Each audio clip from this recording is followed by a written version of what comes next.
un poco de cara a lo que tú bien explicabas, o sea, nosotros como responsables de los servicios de farmacia, en general estamos siempre coordinando lo que es el abastecimiento interno de cualquier hospital. Y principalmente con respecto a estos fármacos, nos preocupó de alguna forma lo que se venía evidenciando en los primeros meses del año. O sea, nosotros ya en febrero teníamos alertas de algunos laboratorios que iba a escasear el midazolam. Ese fue el primer fármaco que recibimos de alguna forma eh, situaciones donde los pedidos que se hacían no eran cumplidos en su totalidad, y a partir de ahí empezamos a enterarnos de lo que comenzaba a evidenciarse como una escasez de fármacos. En paralelo se da la situación de la ola de contagios que escaló en forma exponencial y que realmente en cuestión de días pasamos de una realidad de hospital a otra totalmente distinta. En vista de eso, y también de lo que le estaba pasando a Brasil, que Brasil estaba denunciando ya escasez al punto de tener en riesgo la ventilación de muchos pacientes y el rechazo de ingresar nuevos pacientes a los hospitales, fue que se conformó este equipo de trabajo que rápidamente tratamos de buscar la bibliografía que estaba disponible para poder hacer una guía que en realidad sirviera en primer lugar para los colegas, a los efectos de que pudieran de alguna manera rápida, sistemática y consensuada con el colectivo nuestro, poder estimar los niveles de stock y poder decir que en realidad ahora, digo, ahí viene la dificultad, o sea, nosotros veníamos con determinado nivel de consumo o de demanda interna en cada hospital, que se vio incrementada y incrementada en forma muy drástica, o sea, lo cual hacía muy difícil en un comienzo poder prever si lo que teníamos en stock era suficiente o podíamos llegar a caer en faltantes en forma inmediata. Ese grupo de trabajo lo primero que hizo fue tratar de buscar bibliografía de referencia en cuanto al uso de fármacos o alternativas en pacientes COVID positivos ventilados. De verdad, como tú decías, a nivel de Uruguay no encontramos ninguna guía que nos ayudara, buscamos a nivel internacional. Lo que también en su momento hicimos fue participar de una reunión de COSUDEF, que es la Coordinadora Sudamericana para el Desarrollo de Farmacias Hospitalarias, que está integrada por todos los países de Latinoamérica, y muchos de los colegas que estaban representando las asociaciones científicas contaban sus experiencias a nivel de las faltantes locales. Una que me pareció muy interesante y que me gustaría contárselas es la experiencia de Colombia. Colombia le pasó exactamente lo mismo en su segunda ola de contagio. Comenzaron a escasear los fármacos de primera línea y tuvieron que ir haciendo en forma escalonada cambios, terminando con el uso de anestésicos inhalatorios. Lo que también resaltaba el colega, y que yo creo que es una de las herramientas que Uruguay debería poder también aferrarse, es que ellos tienen una industria farmacéutica local que obviamente autoridad sanitaria mediante, porque hay que recurrir a las materias primas, lograron realizar las producciones en tiempos, digamos, acorde a lo que sería la calidad de un medicamento de este tipo, y pudieron reabastecer la plaza. Otra de las alternativas es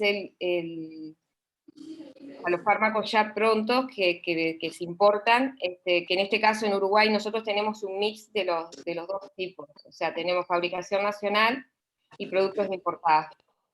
Yo creo que la situación en Uruguay se va agravando día a día, es lo que a título personal estoy evidenciando. Hay una situación donde los propios laboratorios farmacéuticos están racionalizando la distribución con el criterio que supongo yo les indica los volúmenes de compra habituales de esos clientes, Creo que eso es una situación que en realidad nos deja un poco en desventaja a todos, porque nadie sabe cuál es la demanda real que tiene cada centro. A nivel de España, por ejemplo, una de las cosas que resaltaban también colegas que habían pasado por situaciones parecidas es que se tuvieron que empezar a prestar medicación entre las instituciones, lo cual también aumenta el nivel de estrés, porque el que está prestando también está de alguna manera en una situación de alguna forma de solidaria para poder solucionarla al colega o a la institución que está en una situación más crítica, pero también con el riesgo de caer en una situación parecida. Eso es un poco el escenario que digo, muy rápido se los quise contar para que ustedes entendieran por qué la Asociación de Química tomó el tema y empezó a trabajar en esto. Lo primero que hicimos fue, bueno, como les decía, revisar la bibliografía, diseñar un documento guía en el cual se tomó como base lo que hicieron colegas brasileños en esta situación, donde ellos determinan rangos de dosis para los fármacos de uso habitual y para las alternativas, tanto para la inducción de la intubación como para el mantenimiento. Y ellos lo que toman es, hacen una simulación con un paciente de 70 kilos para saber la cantidad de ampollas, o sea, trasladar esas dosis a cantidad de ampollas, y que los químicos hospitalarios pudieran de alguna manera predecir en base a esos consumos mínimos y máximos la cantidad de unidades y el tiempo que podrían llegar a abastecer a nivel interno sus hospitales.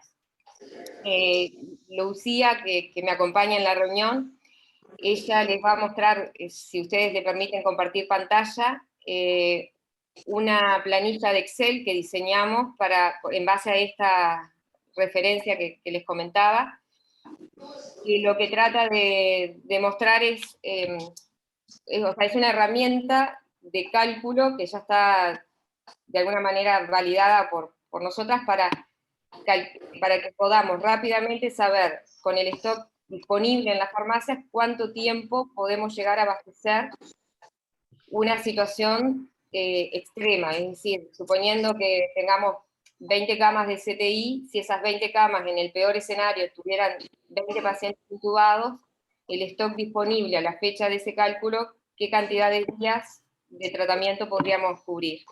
No sé si Ana se puede compartir pantalla Carolina, vos estás compartiendo la pantalla, me parece. Dejala de compartir a ver si... Pronto. No sé, Lucía, ¿estás ahí? Hola, buenas tardes, ¿cómo están?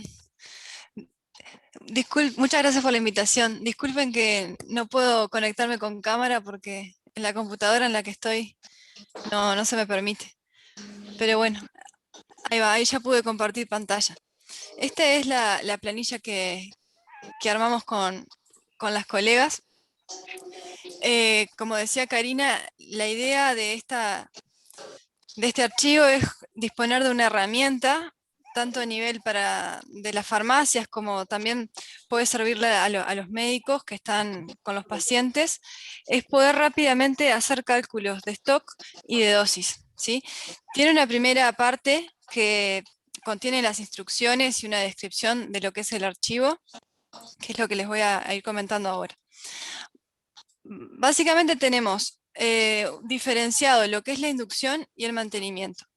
Y hay dos hojas que están destinadas a poder hacer una estimación de stock, ¿sí? Entonces, como comentaba Karina, uno puede ingresar la cantidad de camas que tiene, un peso promedio de los pacientes, y automáticamente se van a calcular las dosis mínimas y dosis máximas por paciente, y el mínimo número de ampollas, y el máximo número de ampollas que se va a necesitar. ¿Sí? Por ejemplo, vamos a suponer que el hospital tiene 10 camas de CTI ocupadas. Aclaro que los campos que hay que completar son los que tienen en esta hoja una X, que están marcados en este verde clarito, ¿sí? Supongamos que tenemos 10 cajas de UCI y que los pacientes tienen un peso promedio, supongamos, de 80 kilos, ¿sí? Verán que todas las celdas que estaban sin valor previamente, pasan a tener un valor. O sea, ¿y en base a qué? Si vemos esta planilla, lo que va describiendo son los diferentes fármacos que se están utilizando en esta situación, en la inducción, ¿verdad? Particularmente más detalle de la formulación y cuál es la cantidad de miligramos que trae cada ampolla, ¿sí? Tenemos precargadas la dosis mínima recomendada, la dosis máxima recomendada y lo demás se va a calcular automáticamente, ¿sí? Supongamos que yo saco este dato del peso promedio, verán que todos estos campos desde dosis mínima en adelante desaparecen. En cambio, cuando les ingreso un valor, pasan a tener justamente el dato que yo necesito, ¿sí? En este caso, si yo tengo 10 camas ocupadas con un peso promedio de 80 kilos, bueno, la mínima dosis de fentanilo que voy a necesitar por paciente va a ser 0,16, pero como tengo 10 camas, ¿sí? Eso me va a llevar a que voy a necesitar por lo menos 2 ampollas. Y acá estamos hablando solo de lo que es la inducción de la intubación. Lo mismo tenemos para lo que es el mantenimiento, o sea, funciona con la misma lógica esta hoja siguiente, ¿sí? Vamos a colocar 10 camas, un peso promedio de 80 kilos y tenemos nuevamente que las celdas se completan automáticamente, ¿sí? Esto nos va a indicar a nosotros que para poder mantener a los pacientes intubados y con sedación vamos a necesitar por lo menos 14 ampollas por día para estos pacientes, ¿sí? Y también vamos a poder estimar, vamos a ver más acá en la planilla, la cantidad máxima de ampollas que yo voy a necesitar por día, ¿sí? Suponiendo que yo tuviera las 10 camas ocupadas, esta va a ser la cantidad, por ejemplo, de fentanilo de 100 microgramos que voy a necesitar por día como máximo. Esto es si estuviéramos contra la dosis máxima, ¿sí? Yo también, como responsable de la farmacia, le podría cargar cuánto stock tengo. Vamos a suponer que tenemos unas 5.000 ampollas de fentanilo de 100. Bueno, eso quiere decir que yo tengo 2,6 días de stock, ¿sí? Eso a nosotros nos ayuda desde la farmacia a poder gestionar las compras, ¿sí? De medicación. Y así puedo ir procediendo de la misma manera para cada fármaco. En la medida que le voy cargando cuál es el stock que tengo disponible, vamos a suponer que también tengo fentanilo de 500 microgramos, supongamos que tengo 500 ampollas, bueno, tengo 1,3 prácticamente días de stock, ¿sí? Y así con cada uno de los fármacos. Bueno, esa es la idea de las primeras 2 hojas de lo que es la estimación de stock. Por otra parte, también desarrollamos en este Excel hojas que están más bien vinculadas de alguna manera a poder validar la dosis por paciente. Entonces, en este caso, la planilla es un poco diferente. Tenemos los mismos fármacos que anteriormente, también tenemos dividida lo que es la inducción y lo que es el mantenimiento. Vamos a comenzar con la inducción. Pero la diferencia es que en estos casos vamos a de alguna manera simular una prescripción médica, ¿sí? Vamos a suponer hoy, 13 de abril del 2021, servicio de UCI, por ejemplo, médico prescriptor X, ¿sí? Y vamos a completar los datos del primer paciente, por ejemplo, Juan Pérez, perdón, el número de socio, ¿verdad? Juan Pérez. Estos son solamente para identificarlo, vamos a suponer que está en la cama 1 y que este paciente pesa 95 kilos, ¿sí? Ahí ya el sistema me va a calcular cuál va a ser la dosis mínima en miligramos a usar para este paciente. Y también me da cierta información de la dosis mínima recomendada en lo que es miligramo por kilo. Entonces, vamos a suponer que el médico va a trabajar más bien cerca de la dosis mínima, ¿sí? Entonces comienza a cargar en estos campos que tienen 0 la dosis necesaria y verán que los siguientes campos se completan automáticamente. Vuelvo a poner un 0 acá, ¿sí? Verán que la dosis indicada del paciente por ahora está en 0 y la cantidad de ampollas necesarias para este paciente también está en 0. Pero bueno, comenzamos a cargarle la dosis, en este caso indica fentanilos, utilizando fentanilo 100 microgramos, ¿sí? Ahí vamos a necesitar para la inducción 3 ampollas para este paciente, ¿sí? Y así seguiríamos con los siguientes fármacos, supongamos que también indicara midazolam, bueno, vamos a poner 0,2 miligramos por kilogramo, en este caso vamos a necesitar 2 ampollas, y así sucesivamente con el resto. Esto es para la inducción. Verán que esta misma tabla se repite para todas las demás camas, o sea, se repite 9 veces más, ¿sí? Porque en este caso supusimos que, bueno, que 10 camas era un nivel bastante estándar. Ahora, también consideramos que podía haber, por ejemplo, un riesgo de tipeo si no se consideraban estrictamente las unidades adecuadas o simplemente por un X motivo se ponía una dosis mayor. Supongamos que en vez de 0,006 miligramos por kilo, se indica 0,06 miligramos por kilo, ¿verdad? Que es mayor a la dosis máxima recomendada. En ese caso, las celdas vinculadas a las dosis indicadas y a la cantidad de ampollas para el paciente se colorean de rojo. Es simplemente un aviso que decidimos indicar para que llamara la atención y reviera a ver si el número estaba correcto. Y en ese caso podría decir, ah, no, me equivoqué, y ahí ingresa la cantidad correcta y ven que deja de estar en rojo, ¿sí? Y de la misma manera funciona la otra hoja, que es validación del paciente para mantenimiento, que funciona con la misma lógica, ¿verdad? Ingresamos la fecha, el servicio, el médico prescriptor, los datos identificatorios del paciente, el peso en kilogramos, y en función de eso vamos ingresando las dosis indicadas, en este caso, porque es mantenimiento, en miligramo por kilo por hora, ¿sí? Entonces supongamos que en este caso vamos a indicarle también cerca de la dosis mínima recomendada, ¿sí? Y nos va a calcular automáticamente cuál es la dosis en miligramos que le estoy indicando para 24 horas y cuál va a ser la cantidad de ampollas para 24 horas. De nuevo, supongamos que me equivocara y pusiera 0,1 miligramos por kilo por hora, de nuevo me aparece un aviso en color rojo de que la dosis que ingresé es mayor a la máxima, ¿sí? Y por último, en la planilla contamos con determinados comentarios, simplemente para ordenar, porque separamos los analgésicos opioides, de sedantes, de los bloqueantes neuromusculares, de los vasoactivos, e indicamos cuál era la primera opción y cuáles son las posibles alternativas, dado que en esta situación es bastante probable tener que recurrir a las alternativas. Bueno, por ahora hemos desarrollado hasta acá esta planilla. Tenemos idea de perfeccionarla más y agregarle más prestaciones, pero bueno, esperamos que pueda ser una buena ayuda para las diferentes farmacias y médicos y también enfermería que estén tratando con pacientes intubados en sedación.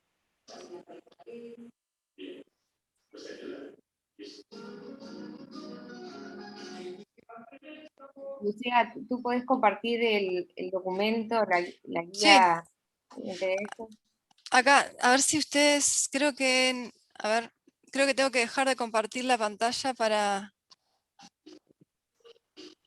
Justamente le quería decir que pongan en el chat cómo la gente puede acceder a al documento de ustedes y a esta planilla. Porque yo traté de encontrar, a mí me la pasaron ustedes mismas, pero entré a la página de la Sociedad de Químicos y Farmacia y no la encontré. No, bueno, en principio está publicada y solo para los químicos farmacéuticos socios, pero podemos plantear a la comisión directiva difundirla al resto de las profesiones. O sea, por ahora está solamente con acceso restringido a los socios de ACTU. Karina, esa era mi pregunta un poco. La felicito primero, el diseño es fantástico realmente. Excelente. ¿Cuál es la Perdón, idea? disculpen, no sé si me escuchan. Hola. Mariela. Habla Mariela Méndez, yo soy la presidente de la Asociación de Química y Farmacia del Uruguay, y desde ya está a las órdenes. Le pasan a Karina los correos y ya la estamos difundiendo. Digo, es un gusto para nosotros saber que es de interés, porque realmente nosotros necesitamos datos certeros para poder ir a la industria y tratar de conseguir la medicación. Entendemos que la estimación es difícil y por eso intentamos generar este documento, y bueno, y nos complace saber que puede llegar a ser de utilidad, porque necesitamos, con algún nivel de incertidumbre, un dato que se acerque lo más posible a la realidad.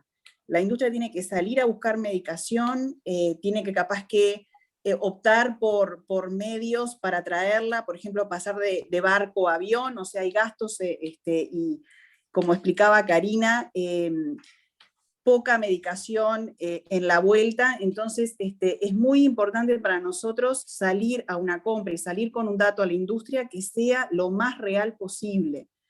Y si me permiten otra pequeña cosa, es importante que nos comuniquemos, es importante saber para quien gestiona la farmacia y gestiona una compra, cuál es el stock real de existencia en todos los servicios internos, porque también eso nos da como otra, digamos, seguridad a la hora de gestionar y prever una adquisición. Muchas gracias. Excelente, Mariela. Muchas gracias a ustedes. Estaría bueno que pusieran en el chat alguna dirección de ustedes para quien le interese pueda hacer la conexión. ¿Te parece? ¿Cómo no? Ana, no, que simplemente, Mariela, muchas gracias, porque hoy tuvimos una reunión con la química del hospital, ignorante de esta posibilidad, y justamente lo que nos estaban pidiendo era esto, o sea que por eso preguntaba la accesibilidad, porque va a ser mucho más fácil para nosotros, mañana que con Beatriz tenemos que reunirnos con la química, tener esta posibilidad hasta para simular, que nos es relativamente fácil a nosotros poder simular y establecer un stock, que es lo que nos están pidiendo para los próximos 10 días. Por eso la felicito, me parece excelente. Perdón, Ana, era eso, ¿no? Bárbaro, genial. Muchas gracias, Karina. Te libero, que sé que tenés otro compromiso. Gracias, Mariela y Lucía. A las órdenes. Seguimos un poco con... ¿Eduardo está ahí o no está ahí? ¿Está? Estoy, sí. Ah, qué suerte. Bueno, entonces el tema es el siguiente, porque tenemos bastantes cosas para hablar. Las preguntas que nos hacíamos con Carolina, que fue la que estuvimos entre ayer y hoy armando un poco esto, hay 3 preguntas que pensamos que pueden surgir de la presentación de Eduardo. Tenemos muchas expectativas en vos, Eduardo. Estas preguntas serían: la primera es cómo definimos una situación de crisis de abastecimiento que justifique el empleo de fármacos de eficacia clínica en esta situación aún no probada. En segundo lugar, ¿cuáles serían los criterios de selección para los distintos fármacos planteados, que no son los de primera línea? Y en tercer lugar, estrategias de ahorro que sean aplicables al medio nuestro. Así que bueno, si los dejo con el doctor Eduardo Con, que seguramente nos va a contestar todas estas preguntas. Eduardo, ¿te comparte Carolina la pantalla? Sí. Carolina. Es decir, yo de esa pregunta creo que no le voy a contestar ninguna, porque realmente no sé que salen de tu presentación porque yo ya la vi. No, yo realmente no sé.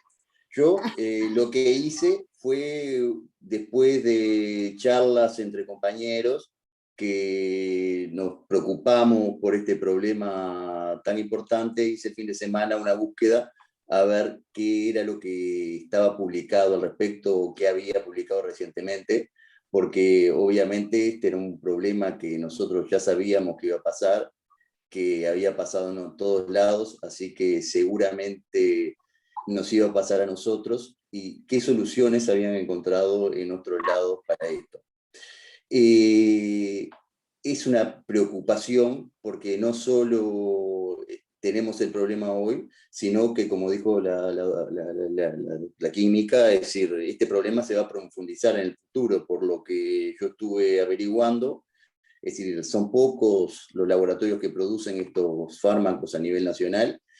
Algunos de ellos hay uno solo que lo produce, y ha visto multiplicado por 15 o por 30 los requerimientos del sistema de salud. Es decir, lo que antes el laboratorio tenía que entregar en 15 o 30 días, ahora se lo piden en un día, dado los altos volúmenes de este tipo de fármacos que consumen los pacientes. Así que cada vez nos vamos a ver, el sistema se va a ver sometido a un estrés importante, y cada vez este problema se va a agravar, y hay que ver cómo es que el problema puede buscarle algún tipo de solución.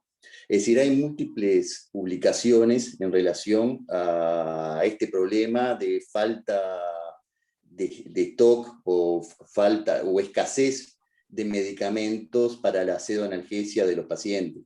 A mí el que más me llamó la atención es este del Massachusetts, que es un editorial de anestesia analgesia que salió el año pasado, en el cual lo plantean como que el alto volumen de consumo de fármacos que se está produciendo en este momento por la alta cantidad de medicamentos que llevan estos pacientes, ha llevado a una escasez de las drogas de más amplia utilización. Y entonces destaca que se ha producido el resurgimiento de algunas drogas olvidadas con nuevas funciones. Son antiguas drogas que se han vuelto a empezar a utilizar, como ser la ketamina, los barbitúricos como el fenobarbital, la metadona para este tipo de pacientes, la clorpromacina, que fue de las que más a mí me llamó la atención, y en el cual han planteado la asociación de algunos medicamentos que no existan para uso parenteral o que se hayan agotado para uso parenteral, para usarlo por vía enteral o por vía transdérmica para disminuir las necesidades o dosis de las drogas que se iban a utilizar. Pásame la siguiente, por favor. Es decir, es sabido que los pacientes con distrés necesitan un alto volumen, una alta dosis de drogas para poder ser ventilados, requieren una sedación mediana o profunda para poder ventilarlos, que está muy enrabada con la evolución de los enfermos, ya que poder atenuar el impulso respiratorio disminuiría la posibilidad de lesión. Este alto volumen de drogas que requieren estos pacientes es determinante de la escasez, es decir, el aumento exponencial de lo mismo, de la escasez de las mismas que tenemos en el sistema. Pásame la siguiente. Se ha visto actualmente que la pseudoanalgesia para los pacientes que van a ser ventilados, lo más adecuado es que sea basado en la analgesia. En primera instancia, la pseudoanalgesia sería importante que estuviera basada en narcóticos, habiendo distintas alternativas, la más conocida es el fentanil, y que pueda asociar para bajar los requerimientos desde un principio a drogas como la desmetomidina. Si se logran los objetivos de ventilación deseados con estas dos drogas o a dosis adecuadas, se puede mantener o modificar para continuar dentro de estos objetivos. Mientras que, de no ser así, se agregarían los hipnóticos, es decir, para lograr profundizar la sedación del paciente. Y la mayoría de las publicaciones, en primer lugar, el hipnótico recomendado es el propofol, estando las benzodiazepinas en un segundo lugar, o en lugares más atrás entre las recomendaciones realizadas. Habiendo actualmente drogas adyuvantes que hace tiempo que se vienen utilizando, como la ketamina, de dexmetomidina, pero que ahora podrían tener un rol principalmente no en la sustitución de estas drogas hipnóticas para mantener la sedación, sino que nos permitirían economizarlas o disminuir las concentraciones de las drogas hipnóticas para así generar un ahorro y que estas drogas nos permitan un rendimiento mayor. Dame la siguiente.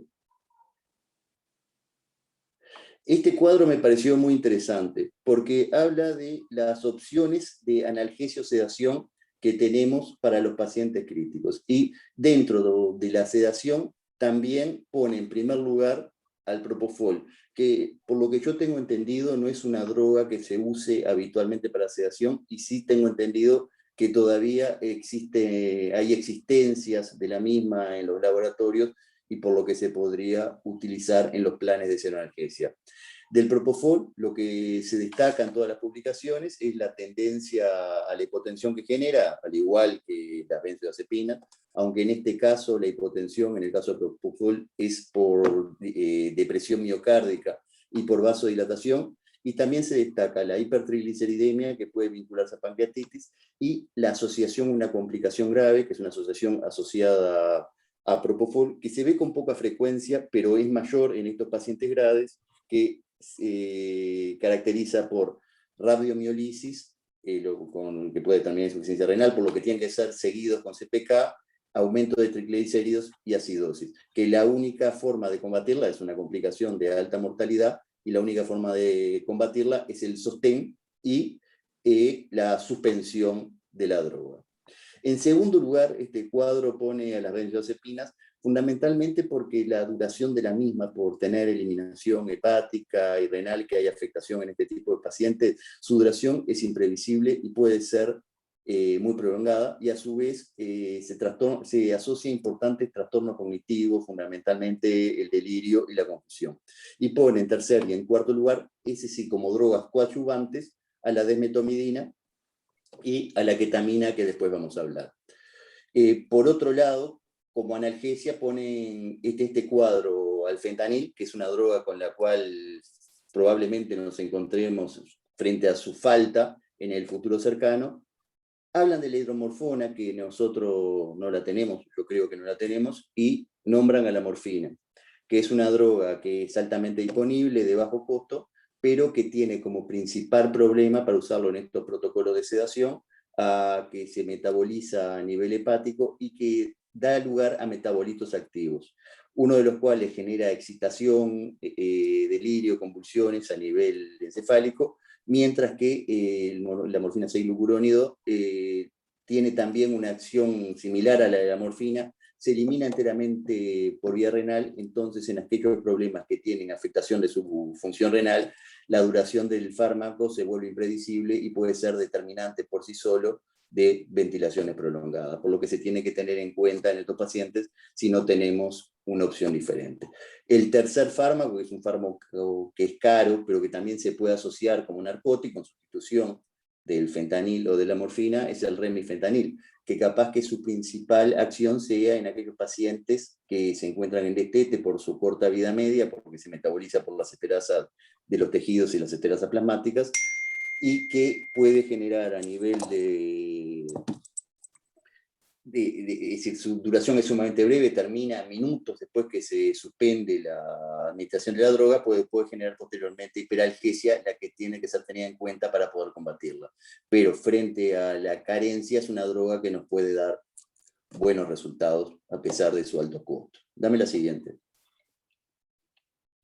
Esta es la recomendación, es decir, como ya dijimos, tanto en Europa como en Estados Unidos, han tenido problemas con el stock de drogas y hicieron recomendaciones de planes de sedación, la mayoría de ellos basados en el propofol como droga principal, aunque generan alguna alternativa, pero asociado a drogas ayudantes. Este plan recomendado por la ASA recomienda el propofol como droga hipnótica, una dosis de 4,5 miligramos kilo, no más de eso, porque como ya dijimos, en dosis más elevadas o en el uso muy prolongado puede llevar a una complicación propia del propofol, por lo que los pacientes con propofol deben ser seguidos en forma periódica con gasometría y con dosificación de CPK y de ácido láctico para detectar precozmente esta complicación. Y al propofol le asocian siempre adyuvantes. ¿Cuáles son esos adyuvantes? Los mismos se empiezan a administrar en forma concomitante a la administración del hipnótico. El primero de ellos son los narcóticos, como siempre, puede ser el fentanil. Ante la falta de fentanil, dame la siguiente, recomiendan la hidromorfona, y nosotros que no la tenemos, vamos a tener que caer en el uso de morfina, haciendo las consideraciones sobre la eliminación de la droga que antes hicimos y la importancia de la suspensión periódica de la misma y la suspensión precoz de la droga si el paciente va a entrar en plan de destete, y tener en cuenta en esos pacientes que van a entrar en plan de destete la utilización, sustitución del narcótico por remifentanil, que como ya dije es de vida media muy breve. También le hacen un lugar a la administración de antipsicóticos, dame la siguiente, como la quetiapina, y en aquellos pacientes en los cuales no se logra una sedación adecuada de los pacientes, pueden utilizarse como ayudantes el fenobarbital, que hay en nuestro medio, si habría que pedirlo, y hay un estudio muy interesante en el cual sustituyen el hipnótico por fenobarbital. Es un estudio en 40 enfermos, que ante la falta absoluta de medicamento capaz que se podría tener en cuenta. El fenobarbital tiene una vida media muy larga, aproximadamente 80 minutos. En este estudio sustituyen midazolam por fenobarbital, son pacientes que está prevista una ventilación prolongada, y este fenobarbital se hace en bolos de 600 miligramos a 1 gramo día, y bueno, y de acuerdo a la respuesta se ha visto que si se suspende con un timing adecuado y se lo asocia a narcóticos, puede realizarse la analgesia sedación de estos pacientes con fenobarbital y un narcótico. La otra droga, es decir, acá nombra también clonidina, en nuestro medio no tenemos, la desmetomidina, como ya vimos, sirve para la analgesia leve, y fundamentalmente creo que es importante, si la asociamos de un principio, para disminuir el consumo de otros hipnóticos, es la principal virtud que se le encuentra durante la analgesiación, también es una buena droga para los pacientes que tienen un despertar excitado, y como quinto ayudante, es decir, en último lugar, se habla de la ketamina, que es, a ver, dame la siguiente, ¿no? La ketamina es a dosis 0,15 a 2 miligramos, y hay múltiples publicaciones últimamente, es una droga que se está usando de forma importante, hay que destacar el efecto hipnótico y el efecto analgésico muy marcado de la droga, que puede ser usada por sí mismo o como coadyuvante para disminuir la necesidad o la cantidad de infusión de propofol. Los trabajos en este estudio que es reciente, de este año, dice que no tienen una evidencia de alta calidad. No obstante, la ketamina puede ser de utilidad, es decir, lo que se ha visto, para disminuir en un porcentaje importante, casi un 60%, las necesidades de propofol o de otros hipnóticos que tenga el paciente. Hay que destacar de la ketamina también que tiene un potente efecto broncodilatador, hay algún trabajo de su uso en el estado de malasmático, y siempre tener presente que genera alucinaciones y que pueden terminar con un despertar muy excitado, con delirio, viendo elefantes rosados, pero es otra droga que en caso de necesidad se puede tener en el arsenal terapéutico. En el SENACE sé que en un momento se lo usada asociada a hipnóticos, con buenos resultados para realizar anestesia, no para realizar sedaciones prolongadas, y uno de los potenciales problemas que se le encontraba, o que se hablaba de ellos, que yo no lo encontré, es la insuficiencia hepática. Lo que está descrito, porque esta es una droga que se usaba era utilizada para uso recreacional, lo que sí está descrito es angioesclerosis de la vía biliar, que se vio en pacientes, en personas que usaban en forma recreativa la droga, y hay un caso publicado de una paciente que se realizó una infusión prolongada de ketamina para mantener la hipnosis y que presentó una angioesclerosis que después revirtió, que fue seguida con estudios de función hepática y de vía biliar con bilirrubinas, y esos valores se fueron normalizando a posteriori. Yo no encontré otra cosa. De la droga destacar también que tiene un efecto simpático mimético, pero que es por recaptación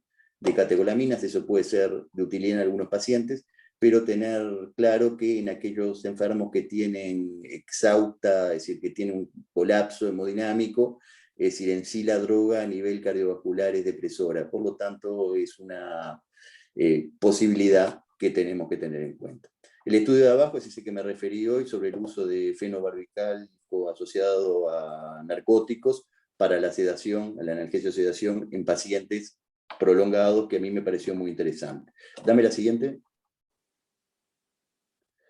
Bueno, después con las benzodiazepinas, es decir, el midazolam, que es la droga que ha empezado a faltar, lorazepam, que yo no sé si hay en todas las instituciones, y el otro a tener en cuenta que había abundante es el Valium, que tiene vida media muy prolongada, es metabolismo hepático y también tiene metabolitos activos, y que esta droga se puede utilizar en infusión. Hay un estudio que habla de utilizarla en bolo o por vía oral, ¿viste? Es un estudio en pocos pacientes, pero pacientes traumatizados, no habla de infusión continua, pero hay que tener presente, en caso de necesidad, que utilizando frascos de vidrio, porque si no esta droga se absorbe al plástico de los recipientes, y diluyéndola en grandes volúmenes, puede utilizarse en infusión continua, teniendo en cuenta el timing y suspenderlo precazmente cuando se encuentra el destete. Y siempre recordar que una de las grandes ventajas de las benzodiazepinas es que poseen un antagonista, y ante la duda de que si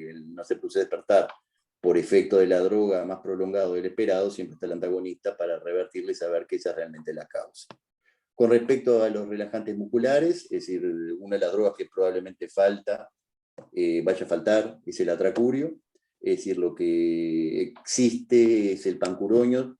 También estuve averiguando y tampoco hay una reserva para periodos prolongados. El el pancuroño es un relajante muscular no despolarizante de vida media, es decir, no como el atracurio que se considera de vida media corta, y se puede utilizar en estos pacientes en bolo o en infusión. La recomendación para el uso de curares, que nosotros en nuestro medio no lo hacemos, es monitorizar el TOF y mantenerlo en un TOF de aproximadamente un 30%. Eso no lo hacemos, no existe tampoco muchos monitores para realizar este monitoreo, y entre las recomendaciones es o utilizar bolos para ver cuando el paciente comienza a desadaptarse, es decir, qué es lo que sucede, o eventualmente usar infusiones, que son infusiones entre 0,3 y 0,6 miligramos kilo hora. Dame la siguiente. Por último, lo que aparece publicado, y cada vez es, como dijo la química, cada vez hay más publicaciones al respecto, es sobre la utilización de agentes inhalatorios. Es decir, ya había previamente a la pandemia, se los había utilizado para sedación en los pacientes críticos, para sedación prolongada, aparentemente con buenos resultados. La pandemia, como ha determinado que en el mundo se hayan ventilado en pacientes con carro de anestesia, es decir, hay mucho publicado al respecto, con mucho efecto beneficioso, porque los carros de anestesia tienen vaporizadores. Se han desarrollado dispositivos como el Anaconda, que se coloca en los ventiladores mecánicos para utilizar los agentes halogenados en la UCI, si no es con carros de anestesia. Y dame la siguiente. Entre las publicaciones hay dos a destacar, porque justamente como ha habido problemas de sedación y se aprovechó que los pacientes estaban siendo ventilados con carros con vaporizadores, se iniciaron varias líneas de investigación respecto a la utilización de los agentes halogenados. ¿Por qué? Es decir, porque se destaca, en primer lugar, la fácil titulación del agente halogenado, que su clearance es respiratorio, no tiene prácticamente metabolismo, el Ceborane se metaboliza en un 5% a compuestos fluorados, y eso hace que sea muy fácil de realizar la escalada, es decir, la profundización, o la superficialización del paciente para lograr el despertar. Y no se va a ver interferido los agentes halogenados en su acción por las alteraciones hepáticas y renales que puedan tener los pacientes. Por otro lado, tienen efectos que son beneficiosos, como son el efecto relajante muscular, que el más marcado era el isoflurane, que sería de utilidad en este tipo de pacientes, por más que puedan tener que utilizarse también relajantes musculares, un cierto efecto analgésico y su potente efecto broncodilatador, que también puede ser de utilidad en estos pacientes. Lo que se destaca, porque ya hace mucho tiempo que se conoce, es la acción de preacondicionamiento de los agentes halogenados, sobre todo el isoflurane, hay mucho publicado en cirugía cardíaca, en preacondicionamiento cardíaco, sin resultados concluyentes, ¿no? Y que podría ser beneficioso a nivel respiratorio, mientras que, por otro lado, tienen un marcado efecto antiinflamatorio. También se ha visto que pacientes, cuando se compara las técnicas intravenosas con el uso de halogenados, los lavados alveolares de los pacientes con halogenados presentan una cantidad significativamente menor de elementos inflamatorios, por lo que podría también generar un beneficio en estos enfermos. Pero es una línea, es decir, yo creo que hay que usar una vez agotados todas las otras, porque es una línea que no es clara, que está en investigación y que a su vez, dame la siguiente, sobre todo con el Ceborane, hay reportes clínicos, hay 3 reportes clínicos de diabetes insípida por alteración renal. Y aunque fueron con recuperación, puede ser producto de esos complejos fluorados de su metabolismo, el Ceborane es el que más compuesto metabolito fluorado tiene, y puede ser una eventualidad a tener en cuenta en los pacientes. Lo que sí hay que destacar es que con el isoflurane no hay casos descritos de nefrotoxicidad. Dame la otra. Bueno, esto es así como la ASA hizo su recomendación. El grupo de sedación y analgesia de la Sociedad Española de Medicina Intensiva también hizo lo mismo, basado en la escasez que sufrieron de drogas. Y hace una recomendación con esta tabla de drogas, que son las drogas de uso habitual, que destaca aspectos a considerar lo mismo, que son los aspectos que ya nombramos hoy, y que nombra también a los agentes inhalatorios con un peso importante y a tenerlos en cuenta, utilizado obviamente en dosis bajas, y también nombra la ketamina. Dame el siguiente. Da protocolos que son semejantes a lo que se nombraron, de propofol, ellos utilizan también fentanil, más fentanil y eventualmente morfina, y usan las drogas adyuvantes como la ketamina, como habíamos hablado. Dame la siguiente. Bueno, esto también, la dosis para sedación profunda, la utilización de remifentanil, como habíamos hablado, como narcótico, en sustitución de morfina o de fentanilo, la utilización de dexmetomidina, jerarquizando la capacidad de ahorro de los hipnóticos, y dame una más. Y tener en cuenta también los despertares excitados, los antipsicóticos, como el haloperidol, y que pueden tener su lugar teniendo en cuenta sus características propias, sobre todo en los pacientes con guste largo. Y la última, que a mí me llamó bastante la atención, es esta que habla del uso de la clorpromacina, que es el largactil, que haciendo una cantidad de consideraciones también lo plantean como droga de utilidad en los pacientes, y adyuvante, ¿no? Que también puede ser útil como complemento en los pacientes con un despertar excitado. Nada más. Bárbaro, Eduardo, muchas gracias. Me tiene intrigada qué es lo que tenés. Ah, era tu mano, no sé qué era eso. Mi mano sería, yo qué sé. Me desconcentraba saber qué era eso que tenías ahí adelante. Bueno, excelente, Eduardo. Ya varias cosas. A ver, Carolina, vos que sos la que planteaste las preguntas, que dijimos, ¿qué te parece? Y antes de pasar a Galarraga, que nos cuente un poco el documento que hicieron en el Departamento de Farmacología, que hace un poco, que surge de una pregunta concreta, porque aparentemente ellos tienen un sistema de telefónico o por mail, lo que sea, que responden a preguntas concretas, lo que es muy práctico, y la pregunta era si se podía usar el diazepam, a raíz de lo que vos dijiste, Eduardo, ¿no? El uso del diazepam para sedación prolongada. Pero antes, Carolina, a ver si podés contestar para que Eduardo no se sienta menospreciado, cómo las preguntas surgen de su presentación.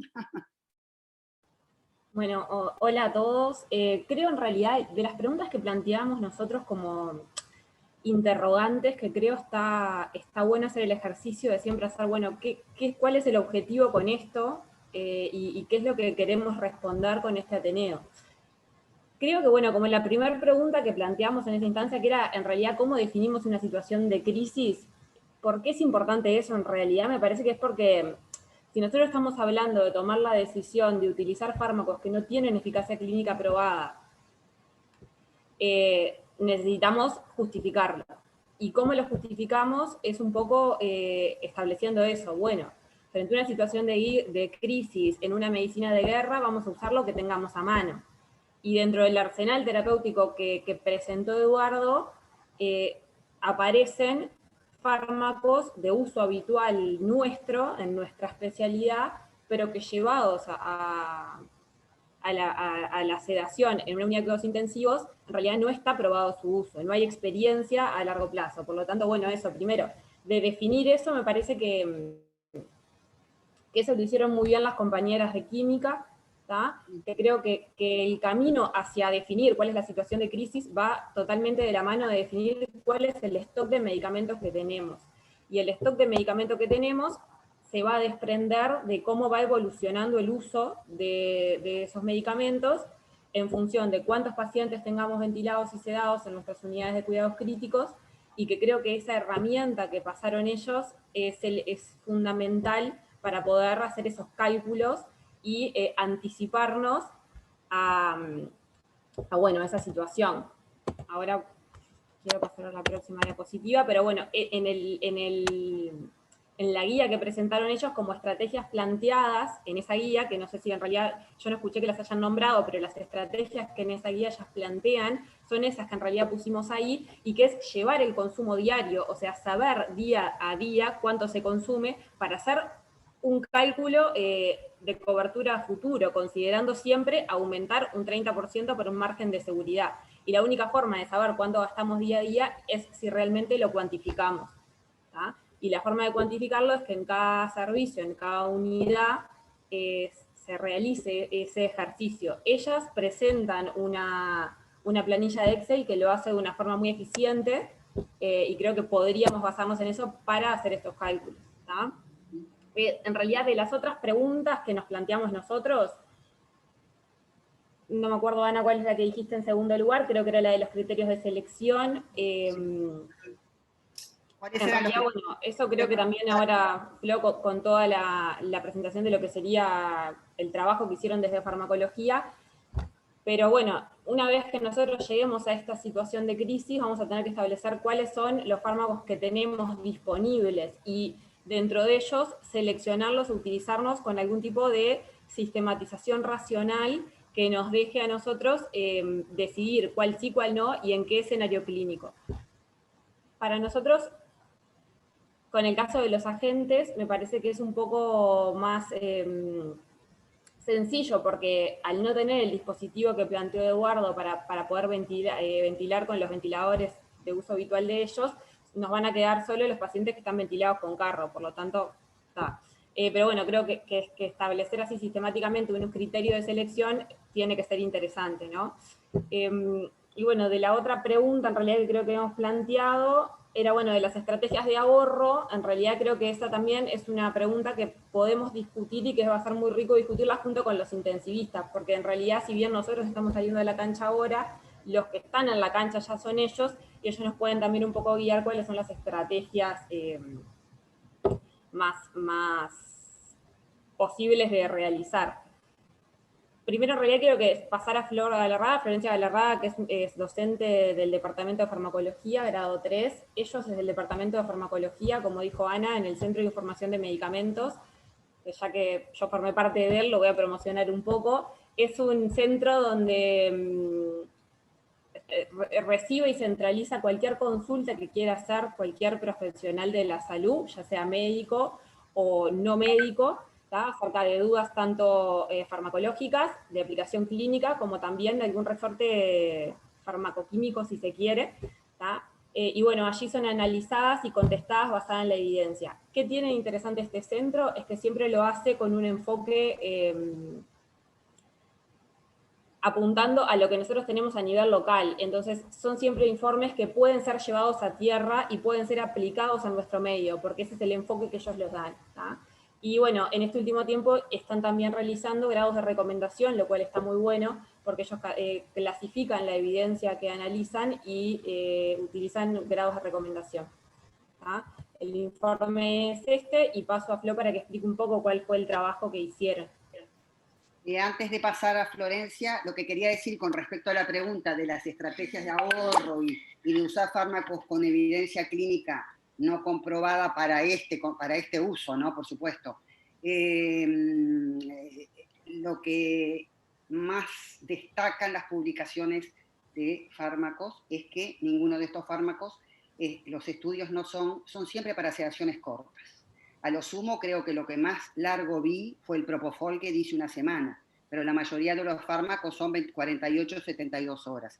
Entonces, todo lo que Eduardo dijo en su presentación de toda esa medicación adyuvante con el objetivo de ahorro, ¿no?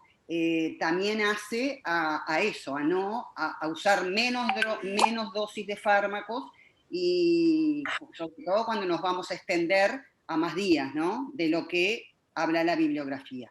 Bueno, a ver, Carolina, Florencia Galarraga, contá un poquito, medio rápido y corto, cómo el documento que está muy interesante y que surgió por una pregunta del CTI de Clínicas, creo, ¿no? Creo que fue la pregunta de un colega que está que anda siempre ahí por el 17, Ignacio creo que se llama, ¿no? Que sí, si podían usar el diazepam por vía intravenosa para sedación prolongada, o bueno, no sé, sedación corta o más o menos corta. Contá un poquito. Bueno, buenas, ¿cómo están? La pregunta que ellos nos plantearon a nosotros, Caro ya explicó lo que era el Centro de Información de Medicamentos, era si se podía usar diazepam en sedación continua como alternativa a la falta de midazolam que ellos ya estaban previendo, ¿tá? A partir de eso, nosotros hicimos un informe. Yo lo que les voy a contar rápido es el ENSUMA, ¿tá? Que es muy parecido a lo que dijo Juan, que Empezamos, diazepam. Diazepam, si bien es dentro de las benzodiazepinas, y era la pregunta que ellos nos planteaban, era donde iba dirigido, diazepam no es una buena alternativa en principio por varias cosas. Diazepam tiene una vida media prolongada, como ustedes ya saben, ¿tá? Y tiene un metabolito activo, que lo que hace ese metabolito activo es prolongar su vida media, que puede llegar incluso hasta 7 días. Por eso diazepam se convierte en no es una buena opción, y además no es una buena opción en el paciente que uno quiera destetarlo de la ventilación. Sí se puede utilizar, pero al principio de la ventilación. En estos pacientes que van a ventilarse por varios días, al principio podría ser conociendo ese metabolito activo. Después otro problema que tiene diazepam es la dilución. ¿Tá? Requiere de diluciones en volúmenes muy altos, con un mínimo de 250 mililitros. Si bien se puede diluir, porque a veces yo por lo menos tenía el preconcepto de que no se podía diluir, pero sí se puede en glucosado, se puede en suero oficio, pero necesita volúmenes de 250 mililitros como mínimo. ¿Tá? ¿Cuál es el problema de eso en estos pacientes que son críticos? La hiperreposición que le podemos llegar a generar. Entonces por eso sigue no siendo una buena alternativa. ¿Qué otro problema tiene diazepam? Es el PVC, que Eduardo ya lo dijo. El PVC lo que hace es como un absorbedor, entonces hace que la dosis se reduzca incluso hasta en un 50%. Entonces, ¿qué va a pasar? Nosotros vamos a pensar que le estamos dando una dosis y esa dosis no se la estamos dando. ¿Tá? Y otro problema que tiene diazepam para sedación prolongada es que diazepam tiene un diluyente, que es el propilenglicol, que el propilenglicol lo que hace es da una acidosis metabólica con agujero aniónico aumentado, ¿tá? Entonces ese es el problema, ¿tá? Incluso da insuficiencia renal y da una intoxicación por propilenglicol, ¿tá? ¿Qué es lo que plantean ellos? Que bueno, sí, se puede usar monitorizando. ¿Cómo lo vamos a monitorizar? Con función renal, incluso con dosificación de propilenglicol, que el punto de corte es 25, y con gasometría seriada, ¿tá? Entonces, dentro de las benzodiazepinas, diazepam, si bien nosotros lo recontra usamos, una alternativa sería usarlo en bolo, que como dijo Eduardo es medio tedioso, ¿tá? Y otra alternativa es en infusión, teniendo todas estas precauciones. Dentro de las benzodiazepinas, la que más terreno gana es el lorazepam. Lorazepam intravenoso acá en nuestro país hay. Lorazepam es un medicamento que tiene ventajas farmacocinéticas, que es que se conjuga y no se oxida, ¿tá? Entonces no genera metabolitos activos, entonces tiene un perfil de seguridad que es mucho mayor. Sí tiene el problema que utiliza el mismo diluyente, que es el propilenglicol, ¿tá? Pero en realidad, monitorizándolo, sería una buena opción y una buena estrategia para utilizar, ¿tá? Eso de las benzodiazepinas. Lo segundo que nosotros pusimos, no por orden de importancia, sino porque la pregunta iba dirigida a las benzodiazepinas, fue el propofol. Eduardo ya lo dijo, las guías americanas, ellos plantean propofol de entrada, ¿tá? Como sedación desde un inicio. ¿Qué pasa con el propofol? El propofol tiene muy mala fama por lo que por lo que son los efectos adversos. Primero, la hipotensión, que es algo que nosotros lo conocemos muy bien, y segundo, el síndrome por infusión de propofol, ¿tá? Que es este efecto adverso por infusiones prolongadas. ¿Cuán prolongadas tienen que ser las infusiones para que uno plantee que pueda tener este efecto adverso? El punto de corte son 7 días, ¿tá? Los estudios lo que utilizan es propofol hasta 7 días. Y las dosis se plantean menores a 4 miligramos kilo e idealmente menores a 2. De hecho, yo leí algunas cosas que más o menos, porque ¿qué pasa? ¿Cuál es el problema de esto? Es que los pacientes requieren niveles de sedación muy profundos, ¿tá? Pero incluso en el marco de la pandemia, de la situación por el COVID, se lograban niveles de sedación profundas usando dosis de propofol de 1,5, o sea que no sería una dosis tan alta la que necesitamos. Entonces propofol sería un buen fármaco teniendo esa precaución, menos de 2 miligramos kilo y menos de 7 días. ¿Tá? La tercera alternativa que nosotros planteamos fue la dexmedetomidina. ¿Tá? Dexmedetomidina siempre nosotros la planteamos, y todas las guías y los que lo recomiendan como coadyuvante. Nunca utilizar dexmedetomidina solo. ¿Por qué? Porque no va a lograr esos niveles de sedación profunda que ellos necesitan para la ventilación mecánica, sobre todo en las etapas iniciales. De hecho, algunos lo planteaban incluso utilizar dexmedetomidina para que tolere mejor las alternativas de ventilación antes de la intubación, pero nunca en un paciente intubado ponerle solo dexmedetomidina nunca va a llegar a los niveles de sedación profunda que se necesitan. Entonces, sí dexmedetomidina como una tercera opción, las guías americanas la ponen como la segunda opción, ¿tá? Y siempre utilizando analgésicos, ¿tá? Como coadyuvante, e incluso hipnóticos, ¿tá? Después, lo que nosotros pusimos en cuarto lugar fue los anestésicos, los inhalatorios, ¿tá? ¿Qué pasa con los inhalatorios? Como dijo Eduardo, ellos los trabajos que hacen son en el marco de la pandemia esta, pero es con este vaporizador portátil, que lo que hacen es agregarlo a los ventiladores del CTI, ¿tá? Ellos lo usan, tienen buenos resultados, pero es únicamente con ese vaporizador, o sea, todos los trabajos son con eso y nosotros no lo podemos extrapolar acá a Uruguay. Después hay un trabajo en particular que se hizo en Estados Unidos, porque ¿qué pasa? Ellos planteaban, bueno, ventilamos con las máquinas de anestesia convencionales, y usamos esos vaporizadores. Entonces, ¿qué pasó con eso? Los ventiladores que nosotros tenemos en nuestras máquinas de anestesia no son adecuados para el tratamiento del distrés. Y de hecho, si ustedes buscan, hay un estudio solo, que sí utilizó con máquinas de anestesia para ventilación mecánica en pacientes con distrés por COVID, pero fue con una máquina sola que fue un Drager Apollo, que acá yo estuve viendo y no son los dispositivos que nosotros tenemos en mayor cantidad. Entonces, por eso los inhalatorios como que se verían un poco alejados. ¿Cuál sería la ventaja si nosotros empezamos a usar inhalatorios? El ahorro de los otros fármacos, ¿tá? Que eso creo que es lo que les dejó esto al mundo, ¿no? Nosotros tenemos la ventaja de que esto ya lo pasaron todos, ya todo el mundo pasó la pandemia, ya pasaron que se les terminaran los fármacos, ya pasaron todo y nosotros venimos como viendo la foto de otros.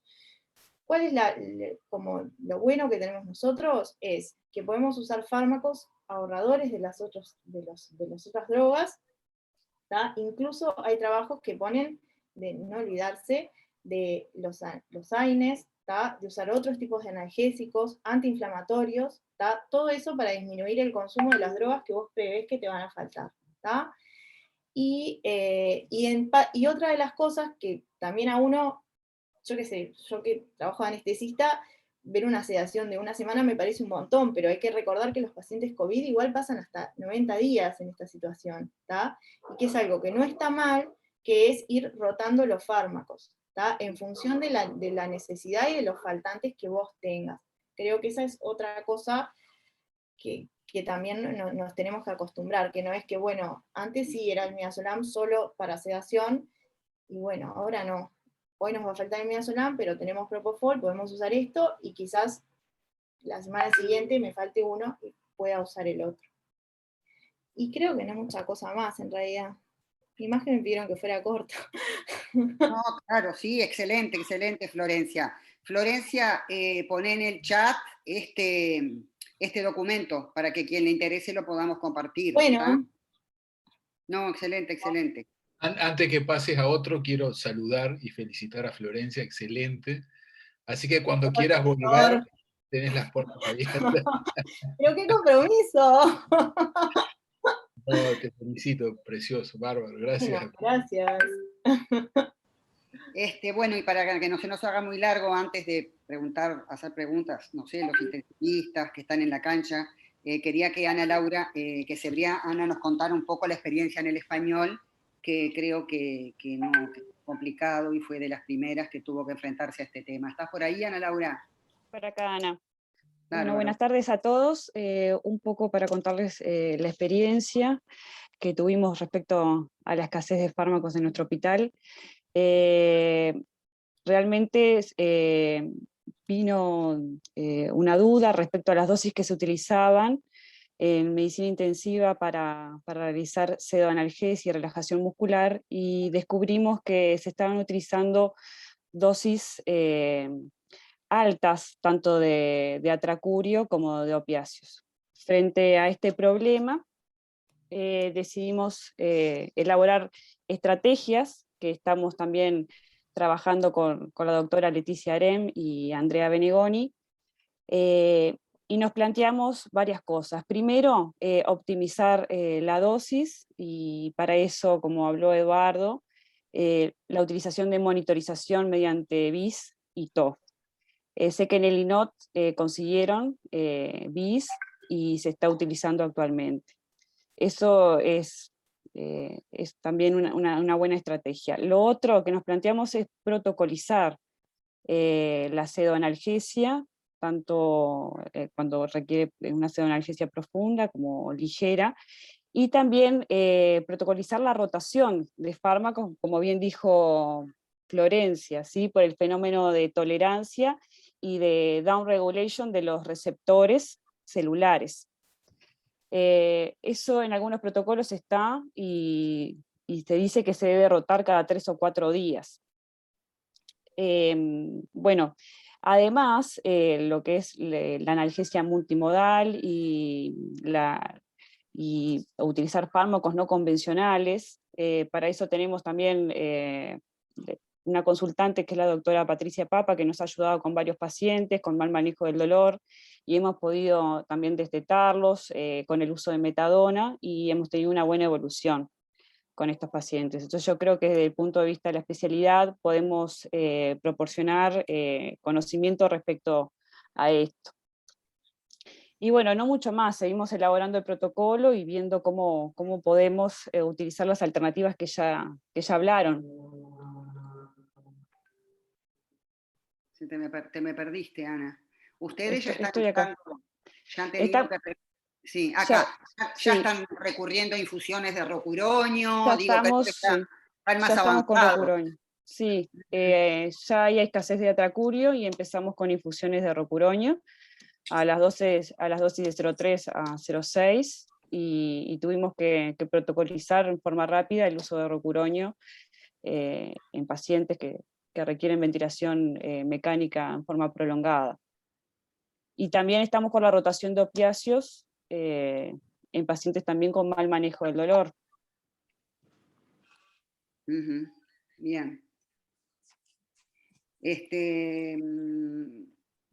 Hay una cita, la voy a compartir ahora, si querés ponerla, Carolina, para que creo que es un resumen muy bueno de este tema, que quiero que lo pongan para que la vean y la tengan disponible. Y bueno, y si quieren, no sé si hay preguntas sobre el tema, algún colega intensivista que quiera compartir su experiencia o no sé. Acá, este artículo está excelente. Contá un poquito, Carolina. ¿Estás ahí? Abierto. Estás sin audio. ¿Escuchan? ¿Tengo el audio abierto? Porque no... Sí, contá un poquito, resumime este trabajo que a mí me gustó mucho. Bueno, en realidad este trabajo es un trabajo estadounidense, de la Universidad de Yale y, si no me equivoco, de la Cleveland Clinic, que un poco lo que propone es dividir a la situación sanitaria en 3 niveles, ¿no? Y poder catalogar a los fármacos que utilizamos como los de uso convencional, y con ello se refiere a los que tienen eficacia clínica aprobada para las indicaciones que los estamos utilizando. Ahí podríamos encasillar a fármacos como el Propofol, el Midazolam, dependiendo de las guías que se utilicen, europeas o americanas, la dexmedeto para sedaciones más superficiales, el fentanil y el atracurio. Lo bueno de este artículo además es que lo divide en fármacos analgésicos, fármacos hipnóticos y también en relajantes musculares, o sea que propone estrategias para todos los niveles, para los 3 grupos de fármacos más utilizados.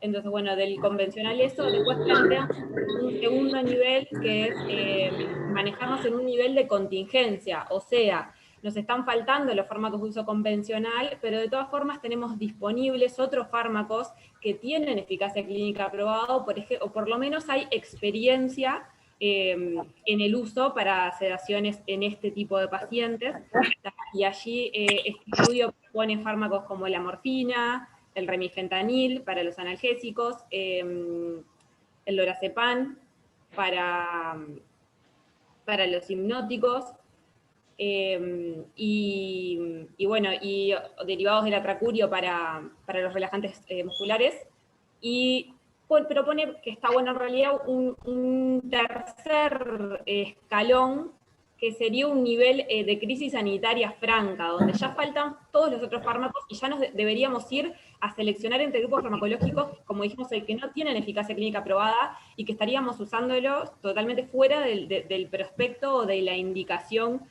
formal del fármaco. Y allí lo interesante para nosotros, que un poco también motivó esto, es que allí encasilla esta guía al agente anestésico inhalatorio. ¿Tá? En realidad, ellos, los estadounidenses, plantean, y esto es un poco de la mano de lo que dijo Florencia hoy, en Estados Unidos no está disponible el dispositivo Anaconda, ¿tá? Y ellos cuando usan agente anestésico inhalatorio lo usan siempre bajo ventilación con carro de anestesia, o sea, carro que tenga vaporizador. ¿Tá?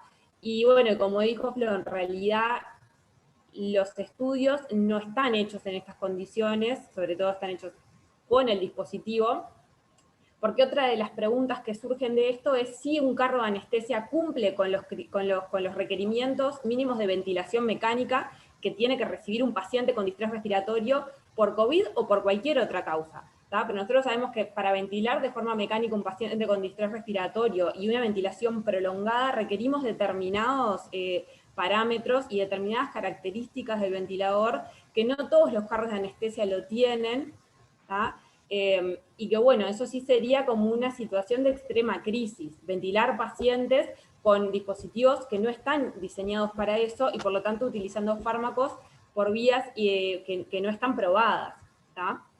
Y bueno, lo interesante de este estudio es eso, es que al agente anestésico inhalatorio, así como a los barbitúricos, los pone para ser utilizados ya cuando lleguemos a la situación de crisis sanitaria extrema, donde no tengamos disponibles ningún otro tipo de fármacos sedantes. ¿Tá? Perfecto. Vale, Carolina. En realidad eso. Trabajo recomiendo, muy fácil, muy esquemático sobre todo. Y por otro lado, presentarles también en realidad esta guía que está buena, yo por lo menos no estaba familiarizada, que es de la ASA y que un poco explica cómo hacer para ventilar mecánicamente de forma prolongada a un paciente con un carro de anestesia. No es un poco tanto el objetivo, pero sí está bueno conocerla, porque bueno, cuando lleguemos a ese momento y en ese momento es donde vamos a empezar a usar el agente anestésico inhalatorio, conocer un poco. Claro, saber que existe. Esperemos no llegar, pero bueno, está bueno saber que existe. Ana, bueno. Ana, Sí. un comentario nomás porque pensaba dejarlo, pero como todos lo han planteado, me parece importante. Sobre todo cerrando un poco lo que decía Carolina recién. Es un caso, no vale como serie ni como nada, pero en el hospital tuvimos un paciente con un estado mal asmático en CTI, en el cual estaba en el máximo de tratamiento y se planteó la alternativa de usar un inhalatorio como broncodilatador. Y en un único paciente se dio todas las eventualidades que estaba planteando Carolina recién. Primero subimos el carro al CTI, manejado por los propios intensivistas, obviamente, y el carro no cumplió los requisitos o sea, si bien se pudo administrar el inhalatorio, no cumplió los requisitos ventilatorios que tenía el carro.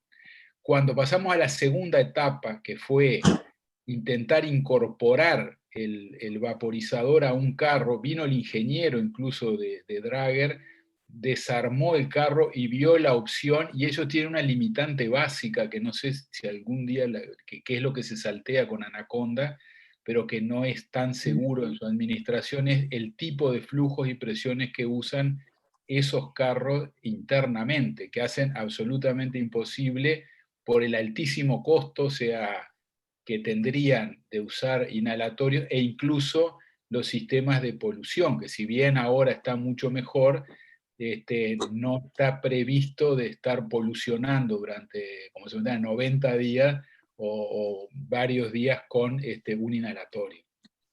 De cualquier manera, me parece que era una cosa que estaba como vedada para los intensivistas y que esta crisis ha puesto de manifiesto que es un tema a estudiar. Es decir, más allá de la contingencia, que estoy de acuerdo que en este momento la única forma seguro de usarlo es en los carros que incluso compró hace para usar eventualmente como ventiladores, que tienen algunas mejoras como ventiladores, que justamente se pidió mantener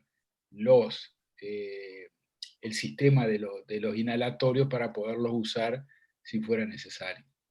¿No? Era ese comentario porque prácticamente todos plantearon esa opción que es viable, estoy de acuerdo, en aspectos muy... En la escalera, agarras 2 pisos y ahí Nada vas más. a dar el chico que 8 de octubre.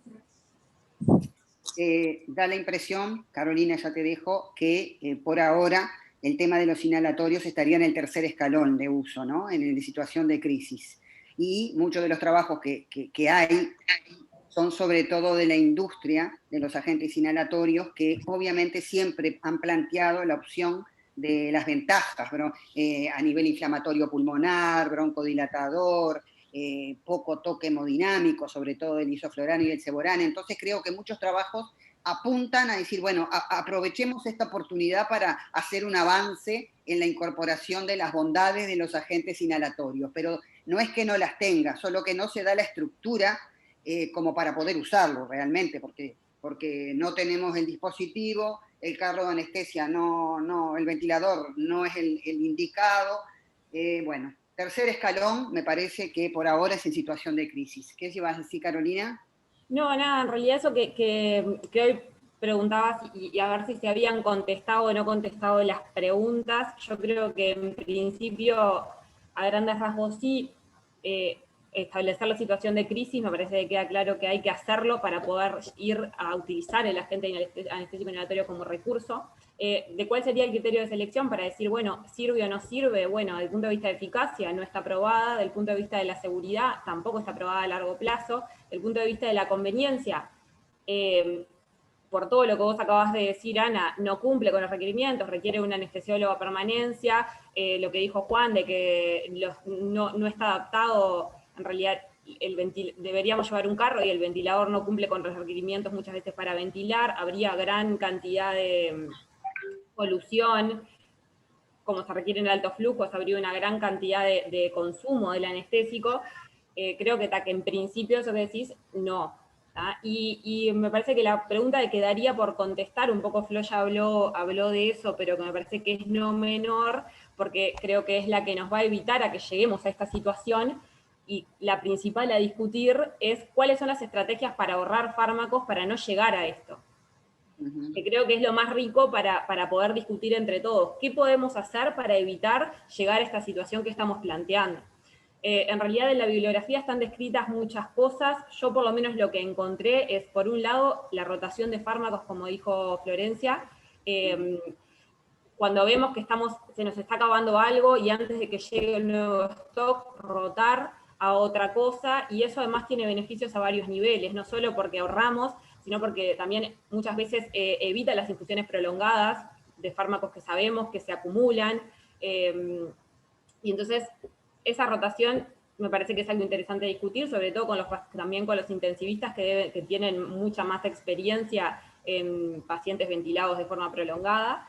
Después, por otro lado, yo leí por ahí, obviamente no es mi área de expertise ni mucho menos, pero pruebas de despertar diarios, o sea, suspender la sedación de forma diaria a modo de ahorrar, y además para disminuir la taquifilaxia y la formación de tolerancia de los fármacos. Y bueno, y como otro pilar fundamental también a discutir, que me parece que puede llegar a ahorrar mucho también el uso de fármacos, es centrarnos un poco más, que a veces queda de lado, en la monitorización. Me parece que monitorizar hace que nosotros evitemos la sobredosificación, y la sobredosificación es uno de los pilares donde más se gasta, y es un uso innecesario, sin hablar que muchas veces también genera efectos deleterios en los pacientes. Cuando uno ve las guías de sedación, sabe que está recomendado tener a los pacientes en determinado nivel de RAS, porque tenerlos más despiertos les hace mal y tenerlos más dormidos también les hace mal. Por lo tanto, siempre deberíamos monitorizar los tratamientos, cualquier tratamiento farmacológico, pero también estos. Entonces, ¿qué papel podría tener monitorizarlo para ahorrar un poco y evitar la sobredosificación, que en definitiva sería tirar un recurso que está haciendo mucha falta? Ahí está. exacto. Creo que eso es lo que queda contestar y discutir. Claro, creo que es la base de lo que había dicho Flor, de la definición de lo que es el uso racional de medicamentos, que apunta no solamente a los efectos terapéuticos, sino a los probables efectos adversos, que no existe medicamento que no los tenga, ¿no? Entonces, por eso me gustó mucho esa última cita que le pasamos, cómo ubica cada escalón de los fármacos en función de si es convencional, si es contingencia, o cuando estemos realmente en la situación de crisis absoluta. Bueno, yo creo que, Juan, no sé qué te parece, pero si alguien tiene preguntas, alguien que quiera preguntar y que podamos discutir. Yo quiero hacer una pregunta a Laura Cebriá, que por lo menos ya estaba en el español y estaban viendo la posibilidad de tener monitorización de la profundidad de la sedación en el hospital de ella. Entonces mi pregunta es, ¿qué tan viable es conseguir todos los monitores para los pacientes? Y si se sabe o si lo han estudiado alguien de acá, ¿qué porcentaje de drogas se ahorra con respecto a un paciente que solamente esté en bomba de infusión calculada por unidad de peso, por la unidad de la droga por peso, por unidad de tiempo? No sé si fui claro con la pregunta. Sí, Ignacio. Bueno, monitor de BIS para todos los pacientes yo creo que no es posible, pero sí en los pacientes que claramente hay una dificultad para llegar a una dosis óptima o que hay una desadaptación frecuente, creo que en ese paciente tendría indicado. Claramente es una ventaja porque te indica la profundidad anestésica y se puede dosificar esa droga mucho mejor. Eso está demostrado. ¿En qué porcentaje se disminuye? No tengo ese porcentaje. Capaz que alguien sabe, pero no, es una indicación. Es un tema monetario, de conseguir todo el sistema. Y de para insumos, no solamente y de insumos. Ahí va. Los insumos en este momento son muy importantes. Tenemos problemas de insumos incluso con las bombas de administración de drogas. Bien. Muchas veces tenemos que decidir qué drogas infundir porque no hay bombas de infusión en el hospital. Para que más o menos tengan una idea de lo que se está gastando. Hicimos un cálculo estimado, un paciente llegó a tener 40 ampollas de atracurio día de gasto. Sí, hay una cosa ahí que yo digo, ojo, porque es muy de anestesia, no digo que sea aplicable ahí, pero hasta un 30% de ahorro es lo que estaba escrito por ahí. Ojo, tomalo con pinzas porque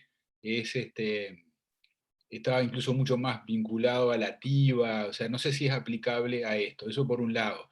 Segunda cosa, justamente porque estuvimos con Beatriz con ese tema, los costos de monitorización de profundidad anestésica, si en algún lugar tienen más costo-beneficio, es en medicina intensiva.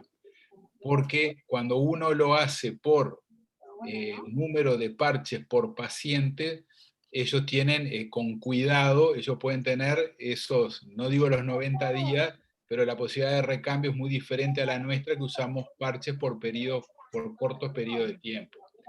Y la tercera cosa es que si se racionalizan, como pasó en el hospital, que hicimos una única compra de vinchas de NIRS y de BIS para las diferentes áreas, incluida la neonatología, los costos se reducen muchísimo, y en la medida que esta tecnología, por ejemplo, viene incorporada a los carros de anestesia, yo creo que la profundidad de sedación, porque en este caso sería evitar una profundidad anestésica, por eso que creo que se potencia el ahorro, no parece descabellado en este momento. Yo creo que hasta seguramente en costos sea beneficioso, problema que siempre tenemos para calcular nosotros.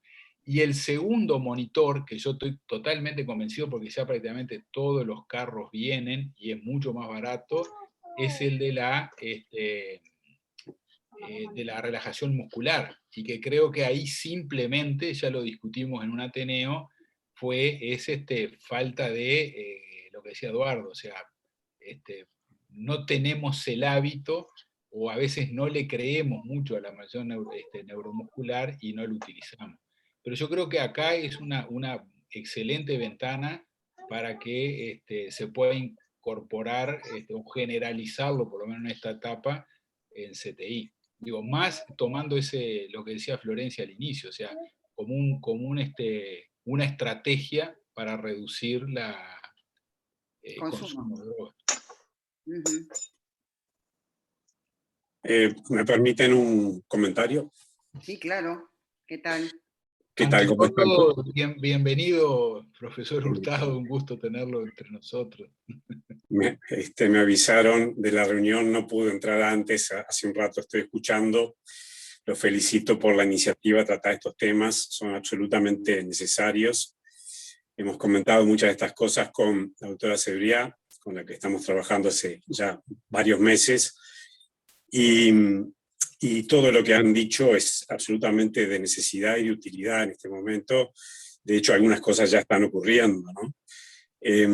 No puedo opinar sobre todos los temas, pero solo destacar que este momento de crisis que digamos, parecería que todos estamos esperando, ya llegó, es decir, ya estamos en ese momento.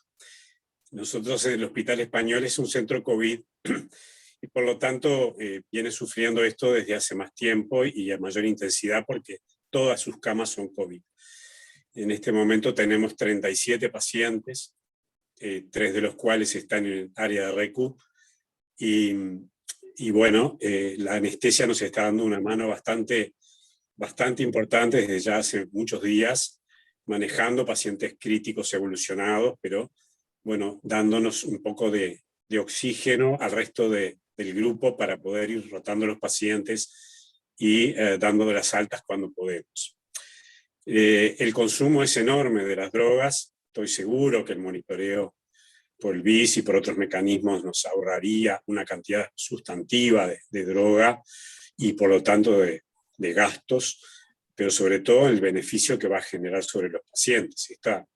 Esto que parece tan simple y ahora tan evidente, se ha discutido mucho en el hospital, en muchas administraciones previas, nunca se logró tener estos dispositivos. Quizás ahora se vea la necesidad. El atracurio, creo que hoy era el último día que quedaba suministro, hasta que se reciba una nueva partida. Sí hemos visto, y Cebriá ya lo dijo, que hay un consumo desmedido.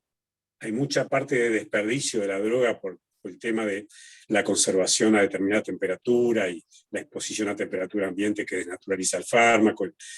Hay parte que no es que la esté recibiendo el paciente, sino que se pierde por el tipo de fármaco y difusión que se utiliza.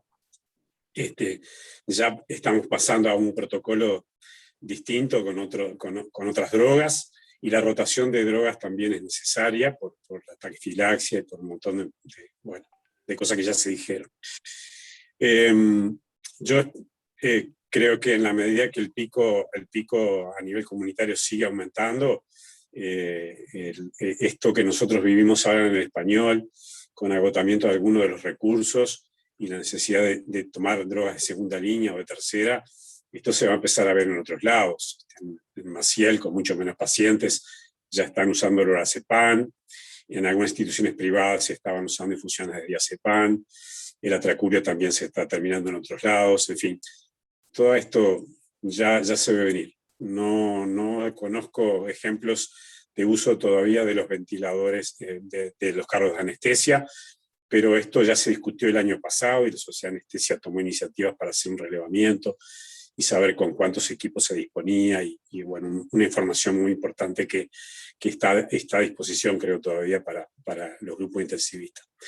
Yo nada más que esto, participar para saludar toda esta iniciativa, que me parece muy buena y muy necesaria.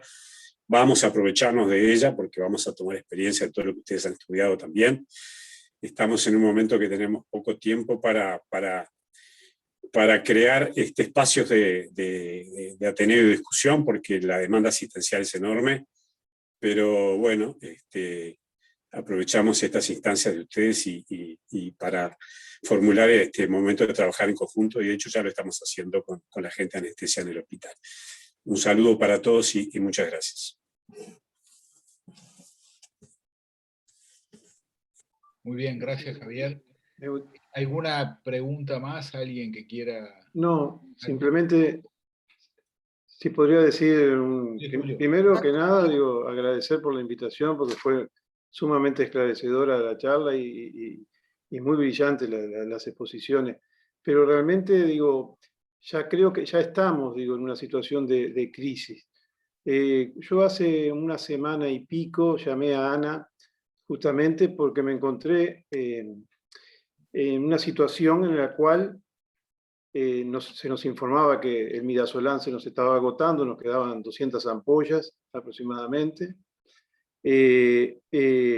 No iba a haber hasta fines de mayo o principios de junio en el país. Hay instituciones que tienen todavía un stock más grande, pero nosotros en el centro de quemado, por ejemplo, teníamos un stock mucho más limitado.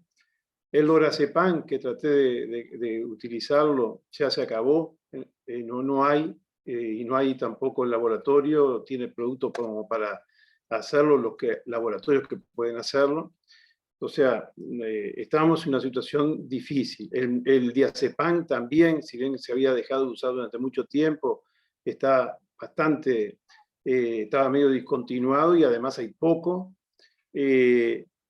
Había sí desmetomidina, propofol, hay algo, pudimos adquirir 200 ampollas, pudimos adquirir.